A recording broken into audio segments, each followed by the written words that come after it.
გამარჯობა, მე ლელა ვარ. თეატოფურიას ერთი გრძელი დღე სხვა პლანეტაზე განსაკუთრებულად მიყვარს. 2015 წელს წავიკითხე და ახლაც მახსოვს ის შთაბეჭდილება წიგნის დასრულებისას, რაც დამეუფლა. მახსოვს სოციალურ ქსელში მოუძებნე ავტორი, მივწერე წერილი და აი ეს განსაკუთრებული განცდა, სრულიად სხვა რომელსაც ვერაფერს ვერ შევადარებ, დღემდე არ მავიწყდება, როგორ სხვანაირ განწყობაზე დამაყენა ამ წიგნის წაკითხვა. შემდეგ ჩემს მოსწავლეებს წავაკითხე უწერაში, ვაჩუქე ეს წიგნი და მახსოვს, რომ მარიამმა აი ამ ყდის მიხედვით დიორამა დაამზადა და ლიტერატურულ კაფეში წარადგინა. შემდეგ უკვე წიგნს უკავშირდება კიდევ ერთი უსაყვარლესი თავგადასავალი, ეს არის კლასის საკითხავი წიგნის ამბები. წმინდა გიორგის სახელობის სკოლაში ვასწავლიდი მაშინ მე-6 კლასელებს და მე-6 შევთავაზე კლასის საკითხავ წიგნად. 42 მოსწავლე იყო, მახსოვს და ისე მოხდა, რომ ტირაჟი ამოწურული იყო იმ პერიოდში. დემეტრეს დედამ ეკამ, დარეკა, მოგვიგროვა ეს წიგნები, ინფორმაცია სად რამდენი წიგნი იყო. მახსოვს, რომ ერთ-ერთი მოსწავლის დედა დავითის დედა თუ არ ვცდები, რუსთავშიც წავიდა, რომ ეს წიგნი მოეგროვე, ეყიდა და აი ასე და მე პირადად უწერიდან გამომიგზავნეს ჩემმა მოსწავლეებმა, ჩემი ვენაჩუქარი წიგნი და ვეღარ დავაბრუნე ამდენი ხანი. ერთი სიტყვით, აი ასე დაწყებული, რომ მშობლების ამბავი, თავგადასავალი წიგნთან დაკავშირებული, რომელშიც არიან მშობლების ჩაბმულები და მთელი სასკოლო საზოგადოება, განსაკუთრებულად ელფერს იძენს დროთა განმავლობაში და უვიწყარი ხდება. და ამ წიგნთან ერთად ჩვენ გვქონდა თავისუფალი გაკვეთილები, სტატიაც მიუძღვენი ამ ამბებს და ამას ესე შეგიძლიათ მოძებნოთ თავისუფალი გაკვეთილები და მწერალი და ერთი გრძელი დღე სხვა პლანეტაზე. ყოველ პარასკევს გვქონდა თავისუფალი გაკვეთილები, თავისუფალი შეფასებისგან, რაღაც ვალდებულებებისგან, სურვილისამებრ თანხმდებოდით, ხან მე ვახვედრებდი საინტერესო აქტივობებს, ხან კი ჩემი მოსწავლეები. ეს იყო დიორამა, კლასის რადიო პიესესავით წერდნენ ხოლმე, მონაცვლეობით კითხულობდნენ და ასმენინებდნენ ერთმანეთს, სლაიდ-შოუ, გაყინული ეპიზოდი, მინი სპექტაკლი და ამ ყველაფერს მონაცვლეობით ვთავაზობდით. მახსოვს მე ერთი აქტივობა, როდესაც გამომცხვარი მაფინები მივიტანე სკოლაში და ვთხოვე, ჩარჭობილი იყო სათაურები და ორ ჯგუფად დაყოფილ კლასს, ჯერ ესეც რამ ვთხოვე, რომ რაც შეიძლება სწრაფად შეეჩამათ ეს მაფინები და ახლაც მახსოვს, როგორ გაუხარდათ და მე როგორი მოტივირებულები ეძებდნენ ამ აწყობდნენ სათაურებს. ყველაზე საყვარელი კი არა და მნიშვნელოვანი ამბავი, დაუვიწყარი და ყველა სკოლისთვის ანუკვარი იყო ასეთი, რამ მწერალთან შეხვედრა. ჩვენ თეატოფურია მოვიწვიეთ სკოლაში, ბავშვებმა წინასწარ ბარათებზე ჩამოწერეს კითხვები და ეს კითხვები დაუსვეს ავტორს. მახსოვს, რომ ყველა კითხვას უპასუხათი ამ ჩვეული გულწრფელობით, მე ვიწერდი მის საუბარს, მაშინ ეს მეთოდი სწრაფი ჩანაწერების სწავლების პროცესში, მოსმენის პროცესში ახალი მიგნებული მქონდა და გადავავსე ფურცელი და შემდეგ გამოვიყენე სტატიისთვის დასაწერად, ასევე სხვა ბავშვებისთვის, რომლებიც არ იყვნენ გავაცანი რა გვითხრა მწერალმა და რა გველაპარაკა. და შემდეგ უკვე სკოლის დირექციამ ქალბატონი გლურჯის გავლენით ალუბლის ტორტი დაგვახვედრა და გაგვიმასპინძლდა ამ ტორტით. მართლაც ძალიან საინტერესო არის ავტორთან შეხვედრა, თეა არის არაჩვეულებრივი მოსაუბრე და ყველა სკოლას უსურვებდი მასთან შეხვედრის ბედნიერებას, ბავშვებს, მოსმენის შესაძლებლობა, რომ ჰქონდეს ყველა ბავშვს. რაც შეეხება წიგნს, ერთი გრძელი დღე სხვა პლანეტაზე არის ცოტა ფანტასტიკა, ცოტა ფენტეზი ჟანრიც.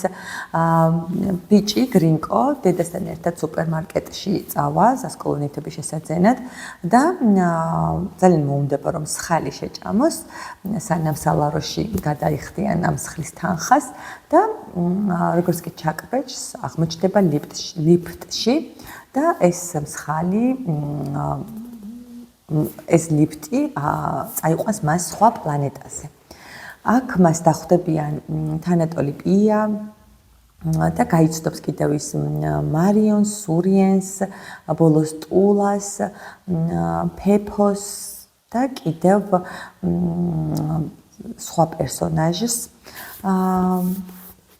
რა არის ახლა ამ თავის და აქ მოკლედ ვცდილობენ რომ დაბრუნდნენ პია და გრინკო განსაკუთრებულად დაბრუნდნენ დედამიწაზე და თავად აღმოაჩენთ ეს გამოუვათ თუ არა.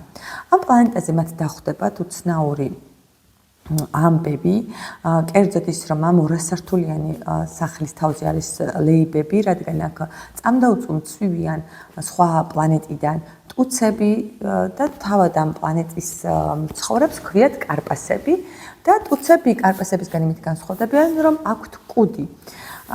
და ყველაზე მთავარი გზავნილი, რაც ამ უცნაურ საკმაოდ სულიშემხუთველ გარემოში აღმოჩნდება, არის ის, რომ ადამიანებს ჩვენს დედამიწასაც იგივე ელის თუ ხეებს გაჩეხენ, ისე როგორც ახლა ჩეხენ, ქალაქებში სოკოებივით მომრავლდება მრავალსართულიანი კორპუსები და მახსოვს რომ ერთმა გოგონამ როდესაც ამ წიგნს განვიხილავდით იმ სკოლიდან, ასეთი რაღაც მითხრა, რომ ისე ამიშენეს კორპუსი, რომ წინ ხედი რაც მქონდა აღარა მოხდა და კედელს უყურებ მხოლოდო.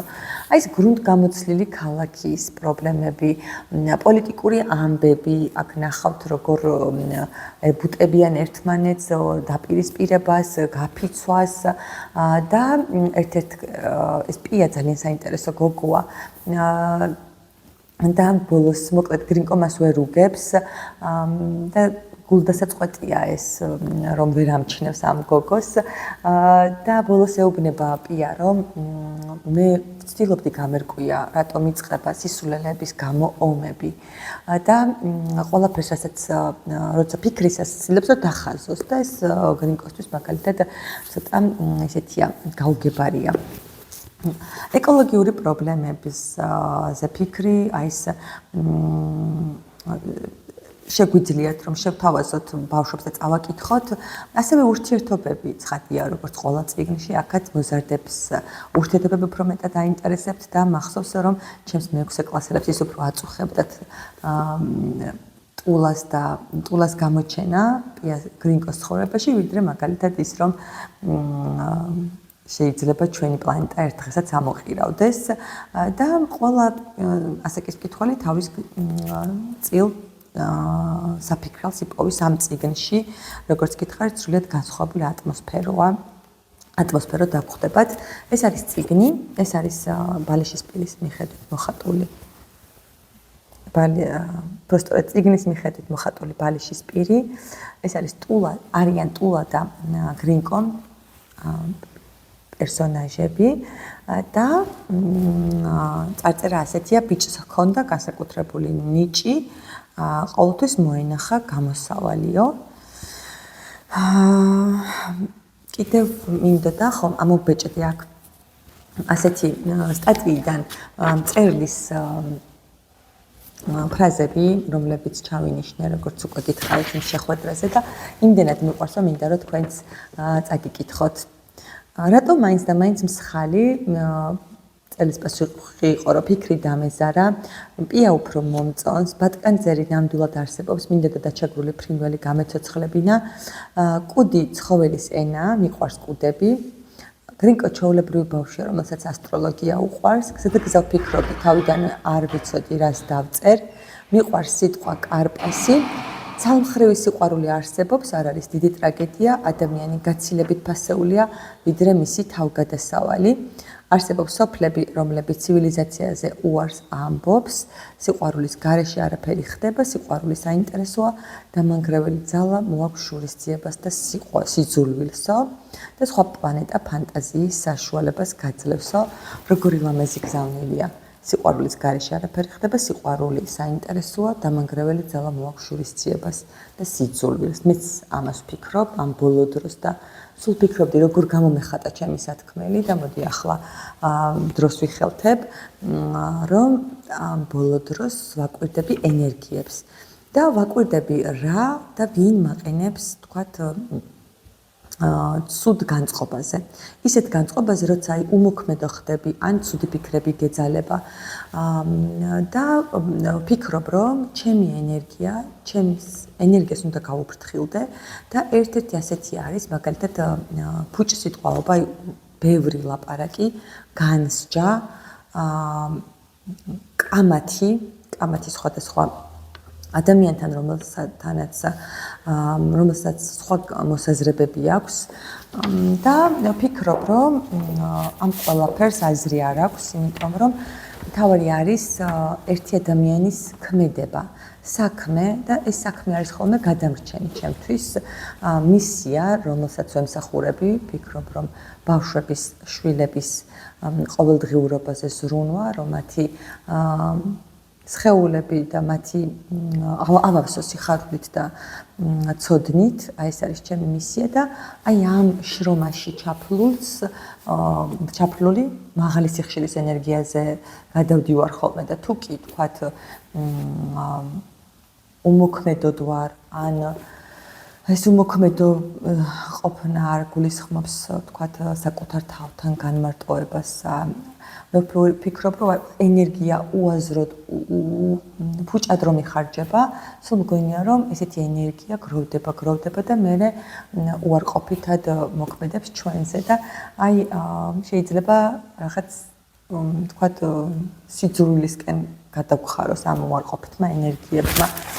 არ ვიცი, რამდენად ჩამოვაყალიბე ეს ჩემი დაკვირვებები, მაგრამ მივხვდი, რომ ერთი ადამიანის ქმედებასაც იმხელა ძალა აქვს, რომ პეპლის ეფექტივით მოქმედებს, ბუმერანგად მოქმედებს და ამიტომ ეს ვიდეო ჩანაწერები წიგნზე საუბარიც ემსახურება იმას, რომ აი სხვისთვის კარგი, თუნდაც ერთი ადამიანისთვის კარგი რამ გავაკეთო, ეს არის ჩემი მიზანი. კარგი, დროებით შემდეგ წიგნამდე განმშვიდობებით, ეს იყო 19 წიგნი მე-7 კლასელებისთვის და მე-20 წიგნზე საუბრით აგიბრუნდებით.